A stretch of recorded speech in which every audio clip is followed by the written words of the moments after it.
Picture this and try your hardest to imagine this without using me as the example. You ever just have a feeling when you wake up that's like, this is going to be a wonderful day. Now keep that thought, but this time there was real life a guy out there who had people shaking, looking up into the sky, talking about the world has become a better place. The zeptosecond he was born. I'm talking the exact point when his head poked out. Yes. Peep how the niggas are reacting. Like, shooting stars? Are we dead ass? He hasn't even had his first cry yet. And check how his hand is claiming the sun. This has got to be some sort of symbolism. What's up, everyone? I all hope you're having a blessed day. I've got another banging video for you today.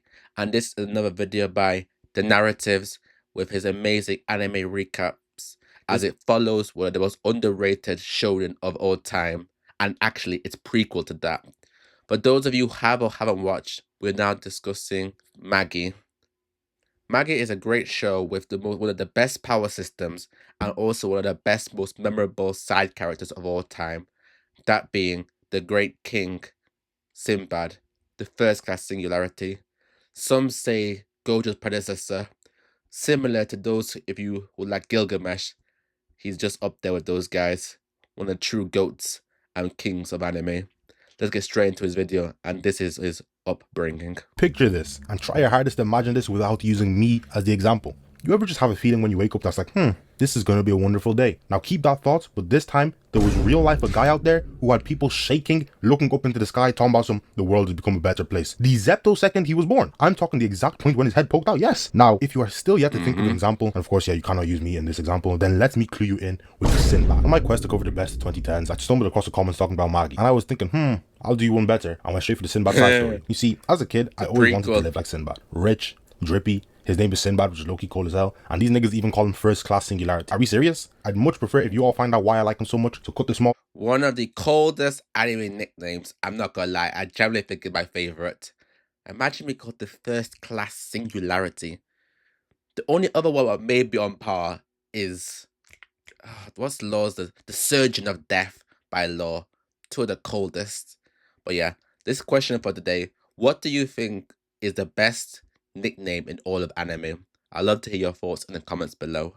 Let's go. So the very first thing we see in the show is childbirth. And just peep how the niggas are reacting. Like, shooting stars? Are we dead ass? He hasn't even had his first cry yet. And check how his hand is claiming the sun. This has got to be some sort of symbolism. Where the anime TikTok elitist when you need that. This is Sinbad's dad, who's some sort of, war hero. But nowadays he's on his Thor shit. That I have no enemies, saying he doesn't believe in war. Now he just bides his time fishing in the sea. And Sinbad had snuck on his boats. No enemies. A storm ends up catching the both of them. And this literal embryo is instructing his grown-ass man father in which direction to go to escape the storm. And this nigga has no objections. This is how I know I'm not ready to be a dad. My kid could be Einstein, but there's no way I'm letting him one-up me. That's black man pride. After the little mission, Sinbad's dad is getting boomed on by the civilians because he's not participating in the war, and these guys are talking about how he's a failure of a hero. Someone correct me if I'm wrong, but doesn't this nigga literally have one leg? Like, do they think he's Thanos? Anyway, Sinbad's pops just takes it because I don't know, serious because he has yellow hair, and Sinbad's never seen people of different lands before. Later, Sinbad's dropping up with bro while hearing his stories at bedtime.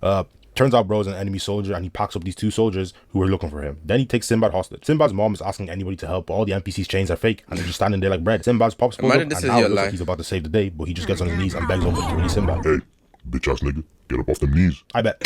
Anyway, Sinbad's dad murks soldier guy, and the stupid residents of the town say that he needs to be punished for housing a spy, so they're going to force him to fight in the war. Anyway, Sinbad is trying to stand 10 toes, but the villagers are just got one leg as well, But Papa Sinbad is not standing for that shit, and takes his clothes off, flexing his VVS diamond chain. In other words, his battle scars, showing the people of this village that this war shit is not all sweet. Some months passed, and then they were told that Badr, who was Sinbad's dad, I just decided to name him now for some reason. Anyway, he had died, and they had returned the sword. Then we skipped 9 years, and Sinbad is leading the people out of another storm. Just peep how he's harnessing the storm to increase his own personal steez. This is next level shit. The very next scene, Sinbad is posted on top of a building, jumps down and fries this group of bandits that were harassing the civilians, and now he's sweet talking the hoods right after. And this is the type shit he's been doing like the whole series. He meets this guy hiding in a barrel named Yunnan and takes him to his village so he has a place to stay. So this whole time the military has been trying to draft Sinbad, but they sort of slimed his dad, so he just didn't rock with them. Because of this, he gets pulled up on by one of the military commanders, and they're out here trying to force him. Since Sinbad is a hood hero, one of the jits wants to help, but these guys got no remorse and just keep him smooth in the chest. And we talk about MCGing time and time again over here, and we see Sinbad's in real effect because he decides to take on the dungeon to escape being drafted, despite the fact that 10,000 people have already died there. The day comes and Sinbad pulls up before declaring he's going to capture the dungeon and change the world. And spoiler alert, this ain't no empty talk, he really did that shit.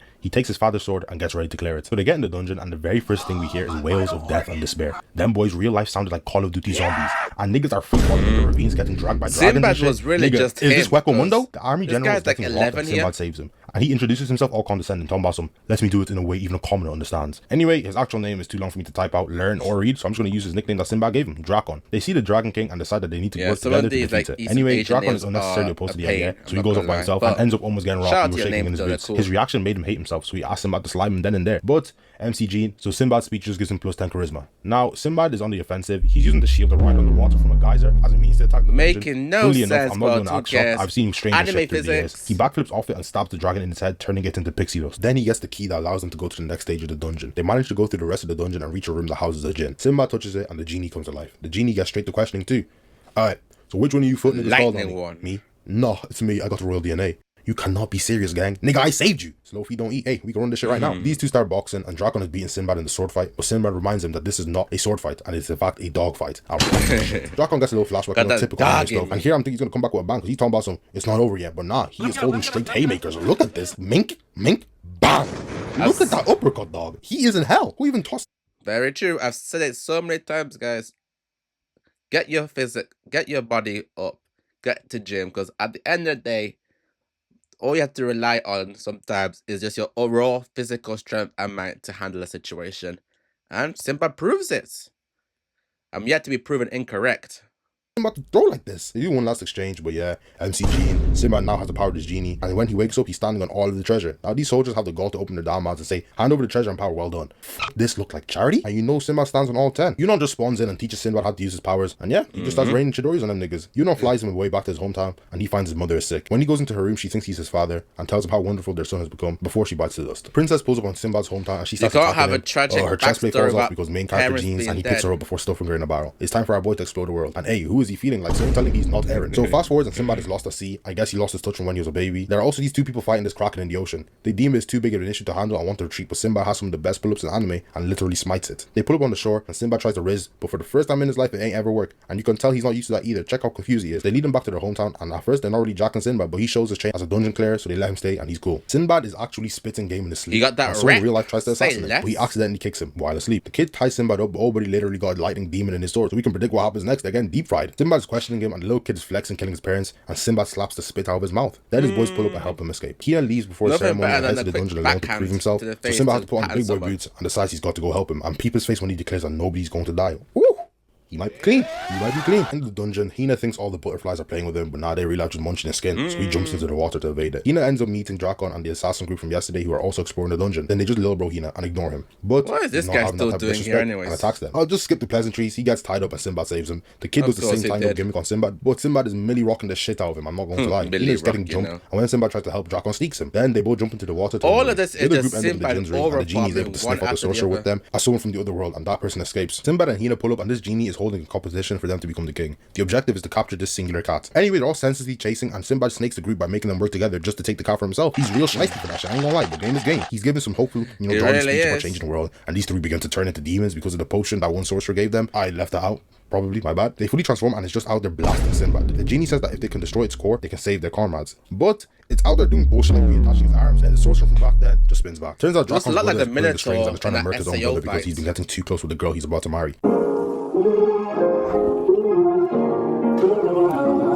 The demon is crushing Hina, but he has to show out and freeze himself before charging up an attack while Sinbad stalls the demon. Anyway, they all start working together and the demon gets smoked. Yay. But it is not over yet. The kid assassin is resurrecting the demon once more. Sinbad is trying to take the core out of his body and it transports him to inside the assassin's memory where they see nothing but a crying little boy. His current self is telling the old version of himself that his life is really grimy and he can't handle this world. This is just like Ken and Heisei on folk. Sinbad approaches him and consoles him, but Sinbad literally got the power to inspire people and make them follow him, so yeah. He succeeds and is able to draw some of Baal, his genie's powers. Oh yeah, the assassin's name is revealed to be Jafar. So the genie asks who will be the master one more time, and all these guys get straight to glazing and accept him as their leader. This shit ain't even fair, dog. They leave the dungeon and Hina's given his true name Hina Hono before becoming a full-fledged warrior. Then he gets to marry his fine Shiruru and they join Sinbad's crew. They arrive at one of the biggest empires as merchants trying to sell their goods, and Sinbad is pulling out all the stops to sell his goods. He ain't even have to do anything either. The ref has lost control of this match. Hold on, the ref is trying to make a last stand. Wait, it's working? The soldiers come out and tell everyone to go home and that they don't have permits to sell things on the street. Yes! The ref has finally took the reins. Then this one guy comes in and he's part of the union and he's able to buy from them and takes their entire stock. The rest of the gang go back to Imchak, which is like Hina Hono's hometown. Big power new play, stock, isn't it? and Sinbad stays, in which he ends up having dinner with the guy who bought their stock. I've said stock a lot of times. He finds out that he sold the goods for a higher price, but Sinbad is trying to befriend him rather than condemn him. The man reveals that he will write Sinbad a letter of recommendation to join the union and tasks him with raising 1,000 gold coins in a month. Then he will complete it. He decides the most optimal way to gain money is not to work, nah. It's to hustle on the streets, and that is a real nigga right there. He's sharing his stories to the civilians, and they throwing coins at him. Then he sees Harun again, and he gives him 1,000 gold coins as he really has faith in Sinbad. Turns out he's actually the king of another huge nation. In other news, Ruru is about to give birth. Sinbad gives another performance in order to raise more funds for his warehouse and shop. So he decides to become a theatre kid. And he got a hella motion after his first couple shows, so his next event gets moved to the Coliseum. He on that young boy timing now. If you don't come, he's got the punch, isn't he? Your favorite MC could never. Don't bump me no more. The gang returns from their trip and Jafar gets to the Coliseum with Hinohono's kid, but ends up losing him. He ventures into the Coliseum and heard him in one of the cages with his big ass monster. Jafar rushes in there to save the child, but the size difference is too great. He gets a flashback and the Jinn of Baal's power suddenly resonates to him and he's able to take out the monster. So Sinbad is finally able to raise the funds and officially becomes able to trade in the Empire. And he came out with Johnny Bang jewels from head to toe. Finally, he wrote a book and was able to sell it to the world. Now they're going to a new country, Sasan, and check Sinbad's new fit. Oh, buddy, he's clean, no bullshit. He is clean. They pull up to the Sasan Empire and they basically say, hell nah, there's no trade here because they think their goods are a direct gift of God. Sinbad asks what if we're just trying to be friends, and he redirects him to the Knights of Sasan. Sinbad is at the main entrance trying to join the Knights, but they're straight airing him. He ain't never had this type of experience before. Normally by now, I'd expect him to get down on their knees and get straight to the slurping. Anyway, they were in and they encountered the Night King's son, who wants to hear stories of the outside world, which is segregated off from them. And Sinbad is back on that BS, telling the waiter who's responsible for the bar that it's okay for him to hear the stories. I'm getting sick of this phony ass ref, man. He's not doing anything. So Sinbad shares the story and gives him his book too, and this motivates Mistros to see for himself. The next day, he sees his father and his little brother and shouts out how he won't tolerate being forced to be a knight, and his punk ass snitch brother just standing there after watching Mistros get bitched for disobeying. Mistros begs Sinbad to take him with him, and his little brother walks in on them. Then Mistros tells him to tell his pops that he's officially leaving the Knights. Yunon spawns in, nobody's dead, that's just an NPC who just loads in and gives Sinbad side quests. Anyway, he informs Sinbad that there's someone else here who has captured the dungeon, that being the Night King of Sasan. Mistros is fighting for his freedom and he finally gets to face his father in a duel, in which he ends up getting dropped like a sack of shit. It's in their culture for fights to be to the death, so he's about to slime his kid, but Sinbad steps in. Sinbad asks him to run the world and they begin their fight. They're going back and forth in a seemingly evenly match, but unfortunately, Sinbad wasn't even really trying the whole time and begins harboring Baal's power by transforming himself into him. And yeah, this is straight steez. The Night King cannot handle that much power. Sinbad uses the blast to move the Night King away and drops him into some nearby mountains. But the Night King still wants to fight and Sinbad says, so you still don't get my chain is way heavier than yours. Alright? Watch this. He loads up an attack and oh my goodness, this nigga just cleared out the mountain range in one attack. He had this in the locker the whole time. What type of shit is this? He basically told him he'd wipe his country off the Atlas if he wanted to. But he only wants to set up trade with them. The King of Sasan agrees, and when they return, Sinbad tells the rest of their match with some humble shit. And the King of Sasan declares Sinbad an ally. Later, Mistros is given permission to leave by his father. He told him that he once before wanted to see the world too. Then they finally leave. Next up is the city that's known for bad bitches and straight ISOs. They're arriving and see two girls flying over them on a bird. They challenge them to try and make it to the top, and they reward them by showing them around and showing them a good time. And you know, Sinbad jumps on that and tries to test the gangster, but she gets all flustered and leaves. They manage to make it to the city eventually, and all the locals tell them that they stink. And this doesn't even really have any plot relevance. I just wanted to remind you that Sinbad is still human. They talk to the queen about establishing trade, and she refuses to hear them out because they are men. And Sinbad tries his riz on the queen, but she ain't fall for it. Then they get stripped and sent down a ravine. Then they riz doesn't work. What type of escalation is this? Anyway, they all get pushed down except for Hinohono, who fortunately or unfortunately is going to get examined by all the women. They try finding a way out, but they can't find a singular one. Night falls and they're literally in the trenches. They are in there eating snakes. They were down there living in the valley for so long that they deadass became accustomed to it and lost the drive to even escape. But Mistros still wants to get freaky. He's got the greatest motivation a man has ever had. Fine shit. He winds up finding a pile of meat that they eat, embedded in them are beautiful gems. Later, we see that the big birds the city people use are taking the meat back to the capital for its stones. The next scene is the three of them hopping out of the meat. They hid in there to get transported up, and they wind up in front of all these estrogen-filled men. The queen is in a room inspecting Sinbad's gin, and in the window is none other than Sinbad. And someone has got to tell me, who is this nigga feeling like? He got the moon as the backdrop, standing in the light, and check how he pulls up on her spitting game immediately. Write that down.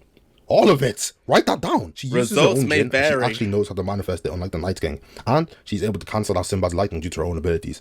Now, this would be an issue if it wasn't Sinbad who just swaps his other gin. Sinbad attacks, but the Queen's gin controls three elements: fire, ice, and lightning, so she just manages to cancel his attack again. He manages to block her attack, and then she fires again, and does the usual, you were just like the rest, you know, bad guy gimmick. And if you know anime, you know what happens next. Yep, he spawns behind her, arms crossed, all smug and shit. She starts loading up another attack, and he just teleports behind her again. And again, he's straight frying her. His true ability of the gin is stagnating the state of anything it targets. Anyway, he freezes her shit over, and she loses. The next day, she agrees to Sinbad's trade deal. Then she explains what the Magi are, who are, you know, basically people chosen by the world and are loved by the magic system of the world. They leave and see Hinohono, and Sinbad reminds him that he does in fact have a wife, so he better not have got up to anything too crazy. The diplomat of the Queen joins Sinbad's crew, and the Queen wishes them farewell. And that just about wraps up the early career of who we call first class singularity, Sinbad. And shit, maybe I'll cover his parent show in the future, but for now, it's been Narratives. Like and subscribe. We're very close to 10k. Peace. Bro, you've been doing well, and you surpassed 10k as well. Arceus created the Pokemon. Yep, a very good video. Sinbad is literally him. Like I said, one of the animes one of anime's goats, one of the best kings in anime, got that aura unlock. For me, it's literally like top 3 with him, Sinbad, and Sinbad, Eskimo, and Gilgamesh. They just have aura whenever they appear in the field, doing the most. But the thing with Sinbad is he's got a little bit of risk added to his game, which always is fun to watch. But that was the video for today. Let me know what you thought about it, and I'll see you till next time. Ciao.